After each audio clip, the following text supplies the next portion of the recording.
Hello. Have you ever been to a pub? Silly question, really, whether or not you've been into a bar, isn't it? Because probably you have.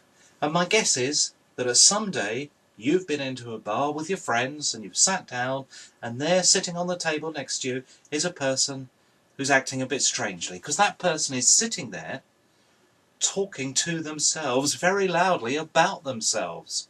And you and your friends look at each other and you kind of get a bit quizzical because you think that that person is the local nutter. They're strange, they're odd, they're just talking to themselves about themselves. How weird is that? Now imagine you go into another pub and there you are, you sit down with your friends and there's a person sitting there on their own and they're very quiet. They're maybe just checking their emails on their mobile phone. They're just sitting quietly having their lunch, maybe reading a book, and you and your friends sit there and have a chat about the holiday you're planning. And while you're talking about your holiday, the person sitting next to you says, "Excuse me, I hope you don't mind me interrupting, but I couldn't help overhearing that you were planning a holiday in the south of France. Well, my brother, he's got property in the south of France. If I gave you his number, I'm sure if you gave him a call, he'd willingly let you rent one of those properties." Now, what kind of person is that? Is that the local nutter, or is it somebody who's a bit more helpful?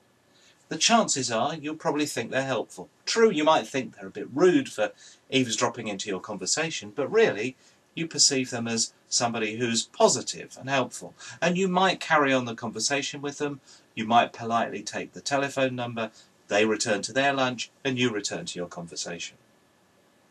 The problem with Twitter is it's full of nutters. It's full of people who are sitting there talking to themselves about themselves very loudly. I don't care if they fed the cat. I don't care if they've just got off the bus. I don't care if they've just been to the cinema. None of us care. The people who are really doing well with Twitter are the people who like the second person in the pub. They sit there and listen. They listen to the conversation by using Twitter search and other search tools to find out what people are talking about that they might be interested in, and then they join in the conversation. Sometimes they'll politely be listened to and then ignored. Sometimes they'll politely be listened to and then they'll engage with other people online. Twitter is where you listen, not where you shout.